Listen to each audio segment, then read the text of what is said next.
भी जानता है और अब भारतीय मीडिया जो है इस तरह की खबरें पाकिस्तान के खिलाफ फैला रहा है।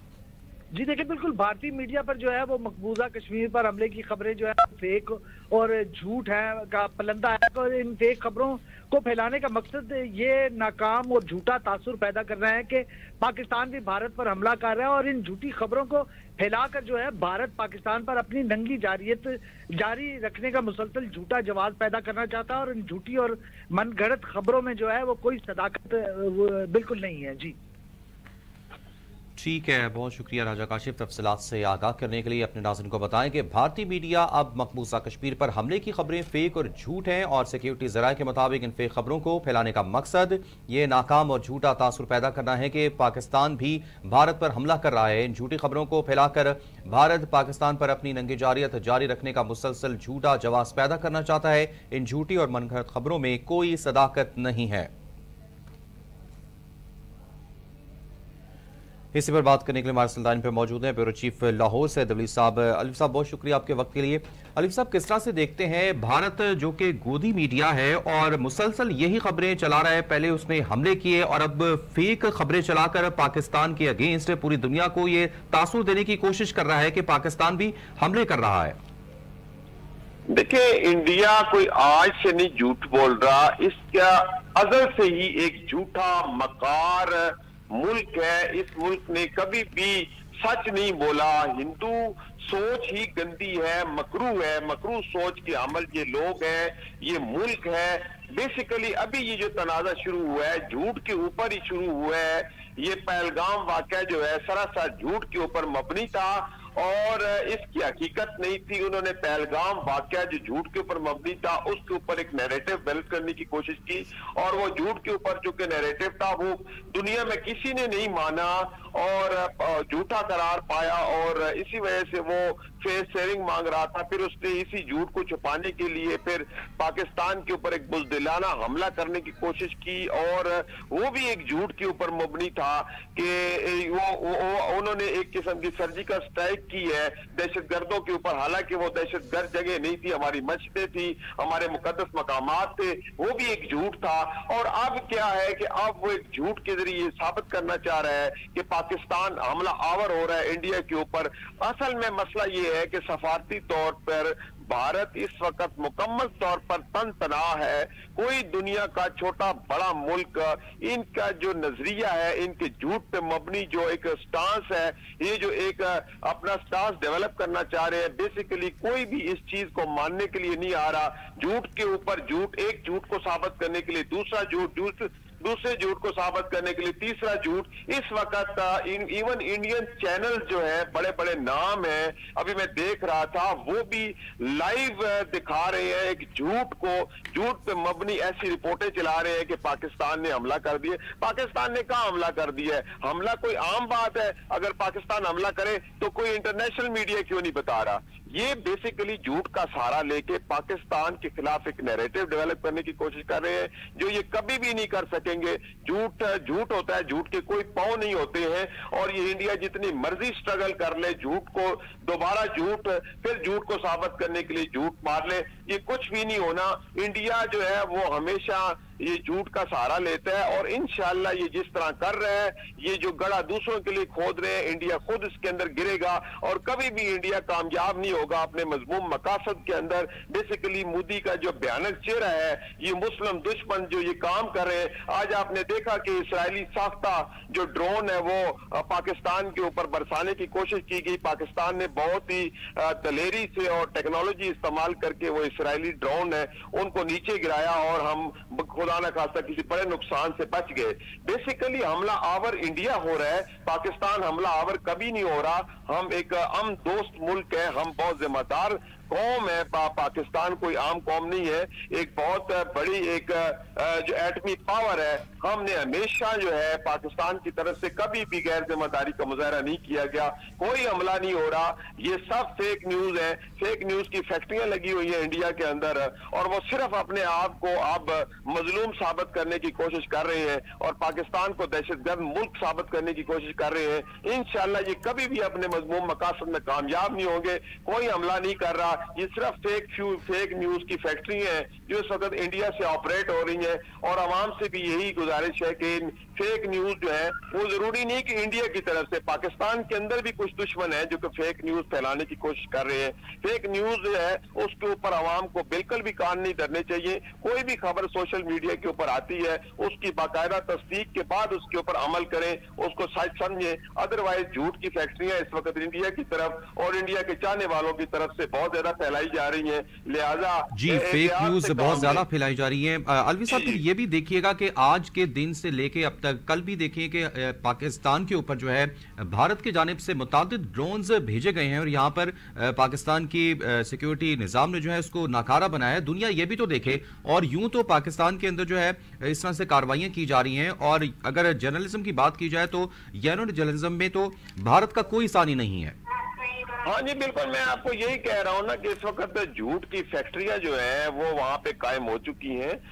भारत है ही झूठों का मुल्क। इन्होंने हमेशा झूठ का सहारा लेके पाकिस्तान को बदनाम करने की कोशिश की है और ये खुद चूंकि दहशतगर्दी का एक बहुत बड़ा मरकज है, पूरी दुनिया के अंदर इसने दहशतगर्दी के मराकज खोले हुए हैं। आप कनाडा देख लें, अफगानिस्तान देख लें, हमारे मुल्क के अंदर भी इसने दहशतगर्दी की है। बहुत मुतादद वाकयात अभी पिछले 2-3 माह में हो चुके हैं। जाफर ट्रेन का वाकया हो चुका है, कितने वाकयात है जिसमें इंडिया सरासर मुलव्वस है, लेकिन इसके बावजूद भी इंडिया हमें दहशतगर्द साबित करने की कोशिश करता है। ये सरासर ऐसी ही झूठ पे मबनी जो इस वक्त इंडिया के चैनल्स के ऊपर रिपोर्टिंग चल रही है, ये सरासर झूठ के ऊपर मबनी है और ये खुद हमलावर पाकिस्तान के ऊपर हो रहा है। आपने देखा आज कितने ड्रोन यहां से पकड़े गए इसराइली साख के।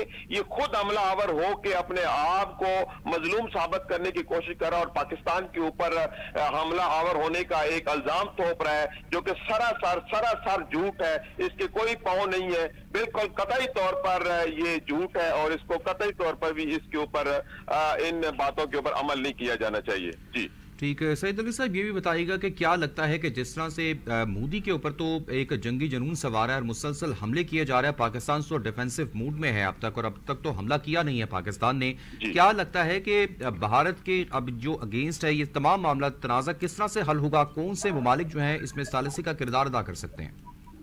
देखिए पाकिस्तान ये नहीं, पाकिस्तान अमन का ख्वाह जरूर है, इसमें कोई शक नहीं है। ये दो एटमी ताकतें इस वक्त आमने सामने है और इस वक्त अगर सब्र और तहम्मुल से काम ना लिया गया तो खुदा ना खास्ता ये सिर्फ ये 2.25 अरब की आबादी है इंडिया और पाकिस्तान, और 2.25 अरब के जो लोग हैं ये किसी खुदा ना खास्ता बहुत बड़ी मुसीबत में आ सकते हैं और फिर यही नहीं ये पूरा खित्ता जंग के अंदर लपेट में आ सकता है। इसीलिए पाकिस्तान ने हमेशा जिम्मेदारी का सबूत दिया है और हमेशा अमन की बात की है, लेकिन इंडिया कभी भी हमारी इस अमन की ख्वाहिश को हमारी कमजोरी न समझे। ये कतन हमारी कमजोरी नहीं है, ये बिल्कुल अमन की ख्वाहिश है, एक अच्छी बात है। और पूरी दुनिया के अंदर इस वक्त जो इंडिया है वो तन्हाई का शिकार है, उसकी वाहिद वजह यही है कि वो जारत इस वक्त जारियत कर रहा है और पाकिस्तान सब्र तहम्मुल का मुजाहरा कर रहा है। पाकिस्तान के लिए हमला करना कौन सी मुश्किल बात है, पाकिस्तान एक बहुत बड़ी पावर है, लेकिन इसके बावजूद भी अगर वो सब्र तहम्मुल से मुजाहरा कर रहा है इसका मतलब है अमन की ख्वाहिश है और अमन की ख्वाहिश को कभी भी आप हमारी कमजोरी ना समझे। और जिस तरह ये इंडिया कर रहे हैं हम तैयार हैं, हमारी ठीक है सईद अली साहब आप हमारे साथ रहिएगा। हारिस नवाज साहब ने भी हमें ज्वाइन किया है, शुक्रिया ब्रिगेडियर रिटायर्ड हारिस नवाज साहब आपके वक्त के लिए। ब्रिगेडियर साहब किस तरह से देखते हैं इस तमाम तर सूरत हाल को? अब भारत जो है मुसलसल पैदर पे पाकिस्तान पर हमले कर रहा है, ड्रोन स्ट्राइक की गई है आज से अब तक, और अब ये भारतीय मीडिया जो है झूठी और फेक खबरें फैला रहा है कि पाकिस्तान भी हमले की कोशिश कर रहा है, हमला कर सकता है। जैसे हमला कर तो सकता, हमला किया तो नहीं है। आप मुझे ये बताएं, पाकिस्तान जब करेगा तो खुल के करेगा, ठोक बजा के करेगा और इंडिया की पूरी फौज को और ये इनकी गवर्नमेंट को पता चल जाएगा, बल्कि दुनिया को पता चल जाएगा। लेकिन हम ये इस तरह नहीं करेंगे जिस तरह इंडिया कर रहा है कि कश्मीर में खुद ही मिसाइल फायर कर रहा है, खुद ही उसको उड़ा रहा है और कह रहा है कि पाकिस्तान ने मिसाइल फायर किया। आप मुझे बताएं, कश्मीरी बहन भाई इधर भी और उधर भी हैं, हम अपनी जब भी इंडिया की तरह एलओसी में फायरिंग करते हैं हम कितनी एहतियात करते हैं कि किसी को गलत हमारे कश्मीरी बहन भाई को बुलेट ना लग जाए। लाइक सिखों में कल आज इन्होंने अमृतसर में ड्रोन वो मिसाइल फेंका और ब्लेम करें कि पाकिस्तान ने तंग कर। हम सिख हमारे भाई हैं, हमारे भी इतने ताल्लुकात हैं, हम उनके साथ क्यों ऐसा करेंगे? और फिर वहां पर गिरता फसल के अंदर ना वहां पे आग लगती है, ना उसको मिट्टी लगती, उठा के संभाल के रखा हुआ है। अक्ल के उल्टे काम के लिए भी अकल चाहिए, जिनमें अकल नहीं है। आई थिंक ये इस वक्त बुखलाहट का शिकार हो गए। ये तो ये दुनिया को कर रहे हैं कि पाकिस्तान ने हमला करके जो करना था कर दिया, और ताकि अब दुनिया इनको पाकिस्तान कहे जी आपने भी बदल ले लिया, इन्होंने भी ले लिया, अब खत्म कर दे। हमने कुछ नहीं किया, हम करेंगे, खुल के करेंगे, बताएंगे, और आपको पता चलेगा आपके साथ हमने क्या किया, उसके बाद कोई और बात करेंगे।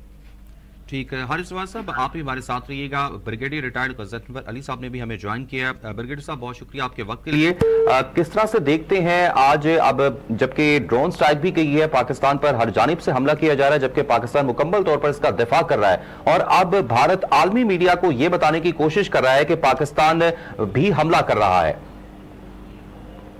भारत भी मीडिया से अगर कोई आप अकल की, सच की, मेरिट की, इखलाक की तवक्को रखते हैं तो ये पॉसिबल नहीं है, क्योंकि वो उसकी लीडरशिप टॉप पे बैठी है और उसके साथ जितने मीडिया के अंदर मालकान बैठे हैं वो सब खरीदे हुए मालकान हैं। ये उनके अपने एनालिस्ट, जो अब रवीश कुमार को देखिए जिसने इसको गूदी मीडिया का नाम दिया था, और वो आजकल रोजाना अपना एक व्लॉग भी करता है जिसमें वो इस मीडिया को, एक्सट्रीमिज्म को, नफरत को और रिलीजियस फैनेटिसिज्म को वो डिस्क्लोज करता है।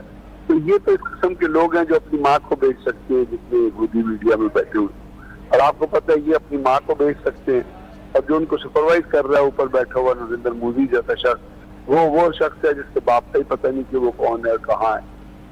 तो जब भी इस किस्म का एक कॉम्बिनेशन आपको नजर आ रहा होगा, जो तमाम का तमाम जो है वो ऐसे लोगों पे मुनसर है, जो ऐसे लोगों पे मुनसर है जो मेरिट पे यकीन नहीं करते, जो सच्चाई पे यकीन नहीं करते, जो चीज को म्यूटिलेट करना चाहते हैं, जो पूरे सिस्टम को तबाह बर्बाद करना चाहते हैं, तो आप मुझे बताइए कि वो किस तरह सच बोलेंगे। अब इसके साथ साथ अभी वो एक और ब्रेकिंग न्यूज चला रहे हैं टीवी के, वो अपना जाके देखिएगा। सुबह उन्होंने हमला किया था पाकिस्तान के, आपको पता है, सच के ऊपर जो उन्होंने ड्रोन अटैक किया। अब उसके ऊपर वो कह रहे हैं कि आपने सियालकोट पे हमला कर दिया, हमने शकरगढ़ पे हमला कर दिया, हमने लाहौर पे हमला कर दिया।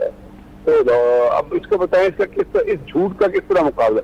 इस झूठ के मुकाबले का एक ही तरीका है कि जो नैरेटिव, जो लाइन्स लेके वो कहने की कोशिश कर रहे हैं, उसको हम जो है वो, और यार तू खोल दे, जल्दी कर, लेट हो रहा है ब्रिगेडियर, तो उसको जो हम कहने की कोशिश, यार ब्रिगेडियर गजन पर जल्दी कर, उसको जो हम कहने की कोशिश कर रहे हैं, उसको जो हम वो करने की कोशिश कर रहे हैं, उसके अंदर हमें ये कहना चाहिए, ये बताना चाहिए कि एक्चुअली, और उसको हम दो तरीका कार से आ सकते हैं। एक तो है कि आप उसका जो पिक्टोरियल पिक्चर है उसको प्रेजेंट कर दीजिए, उसके सिस्टम को प्रेजेंट कर दीजिए और वो दिखाइए, डॉक्यूमेंट्री दिखाइए।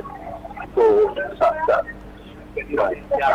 जी तो सब ये भी बताइएगा कि किस तरह से देखते हैं आज जो ड्रोन स्ट्राइक की गई है पाकिस्तान के ऊपर। एक तो भारत जो है खुल्म खुला जंगी कवानीन की खिलाफ वर्जी भी कर रहा है, और फिर इन ड्रोन्स को भेजकर क्या वो हमारी तंसीबात का पता लगाना चाहता था?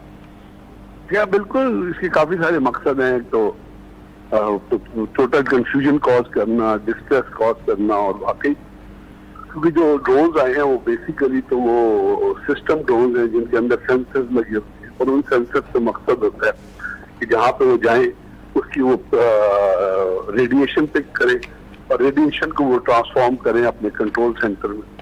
तो बिल्कुल ये चीज है और यही वो करने की कोशिश कर रहे हैं। अब हम इन तमाम चीजों का मुकाबला कर रहे हैं, और इस मुकाबले के साथ साथ दुआ करते हैं कि चीजें जो है टेक अ बेटर टर्न। लेकिन उसकी पॉसिबिलिटी उस वक्त होगी जब पाकिस्तान, तो कहते हैं at times the peace come through the barrel of the gun, so we have to use the barrel of the gun to tell them कि Pakistan has the capability to respond, और रिस्पॉन्ड आराम से नहीं बल्कि respond with all the power. अगर हम वो response करते हैं तो फिर उनको समझ आएगी। तो इस वक्त तक हम कहते रहेंगे कि हम करेंगे, तो वो भी कहेंगे जी ये कहीं जा रहे नैरेटिव इनका बिल्डअप हो रहा है, कर लीजिए। इसलिए वो भी इसी से लीड लेते जाएंगे। राइट। ब्रिगेडियर साहब ये भी बताइएगा कि आप जिस तरह फरमाया कि मुकम्मल तौर पर ड्रोन जो है यहाँ पर हमले किए गए हैं पाकिस्तान के सरजमीन पर, एक सवाल यहाँ ये भी पैदा होता है कि जिस तरह से पाकिस्तान ने लॉक किए उनके टारगेट्स को और जेट तैयारों को टारगेट किया गया और लॉक किए गए, तो क्या ऐसी सूरत हाल में ड्रोन्स को भी जो इंटरसेप्ट करना मुश्किल होता है? नहीं, मुश्किल तो नहीं होता, लेकिन मैं आपको सिस्टम बता नहीं सकता जिसके जरिए इंटरसेप्ट किया जाता है। क्यों नहीं इंटरसेप्ट किया गया, इसकी साइलेंट किलिंग की गई है। जो जैमर्स यूज किए गए हैं और इसके साथ साथ सॉफ्ट के जो तरीकाकार है वो इस्तेमाल किया गया। और उसकी क्या वजह, उसकी वजह है जो पाकिस्तान ने ये किया है। और वो अगर बहुत ही उसका स्केल बढ़ जाएगा तो फिर वो चीजें भी जो हाईमैक चीजें होती है वो भी दरमियान में आ जाएगी। लेकिन ये है कि कैपेबिलिटी के हिसाब से आप कहते थे ऐसी कोई बात नहीं, वो सारी कैपेबिलिटी मौजूद है। फिर अब आपने उसका स्पेक्ट्रम देखना होता है कि वो किस स्पेक्ट्रम में। अगर तो ये है कि वो सेंसर रेडिएशन, वो बार ड्रोन होते हैं जो एक्सप्लोसिव कैरी कर रहे थे, वॉरेट कैरी कर रहे होते हैं, उनके डैमेज ज्यादा होने का खतरा होता है। ये जो इजरायली ड्रोन है हरूप्स, ये बुनियादी तौर पर सेंसर ड्रोन है, जिनके जरिए आप पता लगाते हैं कुछ इंस्टॉलेशन का, कुछ स्पॉट्स का। तो इसलिए पाकिस्तान ने उसको बुनियादी तौर पे जो फील्ड जो एंटी एयरक्राफ्ट गन्स हैं जो आपके पास, उनसे पाकिस्तान ने उनको लो लेवल पे जब हुआ है तो उससे तो उनको तबाह किया। लेकिन और दूसरी जो कैपेबिलिटी है उसको एक तरीके से आप ये कह दें कि सेव करके रखा है, छुपा के रखा है कि जब वो अपॉर्चुन मोमेंट हो तो उसका इस्तेमाल करें। राइट। ब्रिगेडियर साहब ये भी बताइएगा कि लास्टली आप ये भी बताइएगा कि जिस तरह से ड्रोन हमले किए गए हैं और जंगी कवानीन की खिलाफ वर्जी भी की जा रही, तो क्या भारत के ऊपर ये आलमी कवानीन लागू नहीं होते कि वो ममालिक वो फॉरम्स बताएं कि जिस तरह से पाकिस्तान करता है हर सूरत में हर हाल में कवानीन की खिलाफ उसकी पासदारी की है, लेकिन भारत के ऊपर ये लागू क्यों नहीं होते? यार मुझसे आलमी कवानीन की बात ना करें, मुझसे बात करें ताकत से काम। आलमी कवानीन अगर लागू होते तो इंटरनेशनल बॉर्डर क्रॉस करता, यूनाइटेड नेशन जो है वो भारत को डंडा दे सकती थी इंटरनेशनल बॉर्डर क्रॉस करने में। अमेरिका जो है वो पूरी दुनिया का थानेदार बनना पड़ता है, चौकीदार बनना पड़ता है। तो उसकी तरफ से कोई बयान आए तो ये क्या देना कि ये शर्मनाक हरकत है, दैट इज नॉट सर्टिफाइड। आखिर इंटरनेशनल लॉ में बना हुआ है ना जी। अगर बैन अवी कवानीन की परवाह होती तो यूएनओ ये कहता कि आपने सिविलियन को क्यों मारा है। अगर बैन अवी कवानीन एनफोर्स होते तो लोग ममालिक एक आवाज बुलंद करते कि आपने मस्जिदों को टारगेट किया। मस्जिदें जो है वो तो इबादत की जगह है और मस्जिदें सिर्फ पाकिस्तान में तो इंडिया में तो नहीं है, वो तो अमरीका में भी है, बरतानिया में भी है। तो ये मुझसे ना ये आदमी कवानीन शवानीन ना बात किया करें हम। ये सब दुनिया का कानून जो है वो चलता है ताकत से। कहते हैं ना माइक से लड़ाई, आप ताकत दिखाएं वो आपका कानून बन जाएगा, वही आदमी कानून होगा। तो ये आलमी इस्लाम और आलमी दुनिया ये सब रिडेंडेंट वर्ड्स है। अगर आलमी कानून होते तो गजा में लाखों लोग शहीद हुए होते। अगर आलमी कानून होते तो फलस्तीन का वो हाल होता जो आज है। अगर आलमी कानून जो होते तो अमेरिका में ट्रम्प जो है वो वहां के नेतन्याहू को बुला के उसको शाबाश दिया जाता कि जाओ और फलस्तीनियों को मुसलमानों को मारो। अगर आलमी कानून का भी रिस्पेक्ट होती तो मुसलमान ममालिक जो वो आवाज से बुलंद करती होते। तो देयर इज नो आलमी कानून, वो है जो ताकत का कानून है। तो आप अपनी गन दिखाएं और अपना कानून बनवाएं। जी सही। ब्रिगेडियर साहब हमारे साथ ही रहिएगा। हमें ज्वाइन किया है साबिक सफीर नज़ीर हुसैन साहब ने। नज़ीर साहब बहुत शुक्रिया आपके वक्त के लिए। नज़ीर साहब किस तरह से देखते हैं कि भारतीय मीडिया मकबूजा कश्मीर पर हमले की फेक खबरें और झूठी खबरें फैला रहा है और सिक्योरिटी ज़राए के मुताबिक इन फेक खबरों को फैलाने का मकसद ये नाकाम और झूठा तासुर पैदा करना है कि पाकिस्तान भी भारत पर हमला कर रहा है? देखें, पाकिस्तान और हिंदुस्तान इस वक्त एक कॉन्फ्लिक्ट में शामिल है। ये अभी जंग नहीं है कहते इसको टेक्निकली, और ना ये वॉर सिचुएशन है। ये कॉन्फ्लिक्ट है जो एस्केलेट कर रहा है, और जो एस्केलेशन है ये हिंदुस्तान की तरफ से हुई है आपके पहलगाम इंसिडेंट के बाद। बजाय कि वो दुनिया को कोई एविडेंस दिखाता, जो कोई शिनाख्त करवाता और अपने अंदर भी देखता कि ये क्यों हुआ है, और वो उसको अपनी खुफमत मटाने के लिए उसने पाकिस्तान के सर ये सारे का सारा थोप दिया है। तो हमें बिल्कुल अपोलोजेटिक नहीं होना चाहिए, जैसे मुझसे पहले आपके गेस्ट कह रहे थे, बिल्कुल अपोलोजेटिक नहीं होना चाहिए। कश्मीर यूनाइटेड नेशन का एजेंडा के ऊपर है, यूएन सिक्योरिटी काउंसिल के एजेंडा के ऊपर है। इसको बार बार कहें ताकि लोगों को अजबर हो जाए, याद हो जाए। फिर इनका जो प्राइम मिनिस्टर था नेहरू, उसने एक कवनेंट साइन किया था। वो जो कवनेंट जिसको कहते हैं वो एग्रीमेंट नहीं होता, वो कवनेंट जो होता है वो कैंसिल नहीं हो सकता, कवनेंट। और उसके बाद उसने उसको अपने कॉन्स्टिट्यूशन में डलवा दिया। आर्टिकल 370 और 35A, ये दोनों आर्टिकल हर पाकिस्तानी को, दुनिया में हर फ्रीडम पसंद करने वाले बंदे को जो अपनी जुबान पे आ जाना चाहिए। और तीसरी बात, इनका जो पर्पस था वो था कि इंडस वाटर ट्रीटी को ये तोड़ेंगे और पाकिस्तान को मजबूर करेंगे ताकि दोबारा रीनेगोशिएट हो, और ये उसके ऊपर डंडी मारेंगे। क्योंकि जो कानून जो आपके पहले गेस्ट कह रहे थे, दुनिया का लॉ वही है जो ताकतवर का लॉ होता है। इंटरनेशनल लॉ सबके लिए जरूरी है, हमारे लिए भी जरूरी है। तो लिहाजा आप तीनों इशू को, कश्मीर को भी, इस कॉन्फ्लिक्ट को भी, और अपने जो पानी का इशू है, इसको यूएन के अंदर लेकर जाएं। वहां पर आपकी आवाज सुनी जाएगी। दुनिया इतनी बहरी और गूंगी और अंधी नहीं है। बात सिर्फ ये है कि हमें अपना केस लड़ें और बिला खौफ लड़ें। जहां तक बात है कि पाकिस्तान जो है वो कश्मीर पे हमला कर रहा है, मेरा नहीं ख्याल के कश्मीर पे हमला कर रहा है, और उन्होंने खुद इंटर वाटर ट्रीटी को ब्रीच किया है। तो पाकिस्तान ने भी सही कहा है कि हम भी शिमला माहदे से फिर बाहर निकल आएंगे, क्योंकि शिमला माहदा जो है वो कश्मीर के ऊपर असरअंदाज हो रहा है। उसमें लिखा हुआ है कि हम अपने इश्यूज को बायलैटरल लेवल पे सॉर्ट आउट करेंगे। तो अब अगर इंडिया नहीं कर रहा तो फिर क्या करेंगे, कब तक इंतजार करेंगे आप? 50 साल तो हो गए।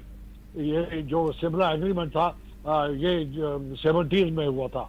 तो मेरे ख्याल में अब इस कौम को यक जुबान होके ये कहना चाहिए कि हमारा हक है, कश्मीरियों की मदद करना हमारा फर्ज है, और कश्मीरियों को आगे कहें कि वो आगे चलें और वो लीड करें, आप उनको सपोर्ट करें, जो भी सपोर्ट को होनी है।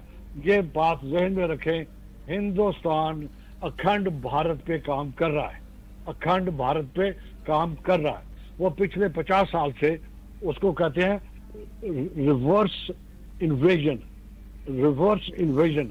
हिंदुस्तानियों के दिमाग में ये चीज है कि सारी पिछले 700 साल से हिंदुस्तान के ऊपर सेंट्रल एशिया से, अफगानिस्तान से हमले होते रहे। अब हमारा वक्त है कि हम इसको रिवर्स करें, इसलिए उसको कहते हैं रिवर्स इन्वेजन। ये लफ्ज हमें याद होना चाहिए, और अफगानियों की भी ये बात समझ जानी चाहिए कि वो अपना बॉर्डर ले जाना चाह रहे हैं आमू दरिया तक। तो मेरे लिहाज से तो बिल्कुल अपोलोजेटिक ना हो, अपनी फौज के साथ खड़े हों, अपनी कौम को इकट्ठा रखें, अपना मोराल अच्छा रखें। और एक और बात मैं अर्ज कर दूं, बिल्कुल ये ना एक्सेप्ट करें कि पाकिस्तान टेररिज्म इन्वॉल्व है, या पहले पाकिस्तान जो था वो अफगानिस्तान के अंदर जो भी मुजाहिदीन थे उनको ट्रेन किया था। आज मैंने पहले प्रोग्राम में भी अर्ज किया था, आपके साथ भी करता हूं, वो स्ट्रेटेजी उस वक्त के लिए थी। ये वियतनाम ने भी किया, अल्जीरिया ने भी किया। ये उस जमाने में इसको गोरिल्ला वॉर कहते थे।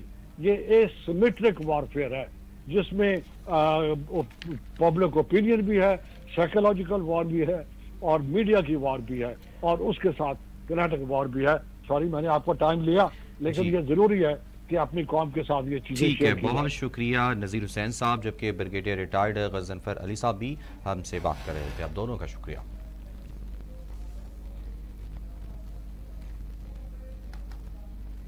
इसी के साथ न्यूज स्टूडियो से फिल वक्त इतना है। आप रहिए एजीएन न्यूज के साथ।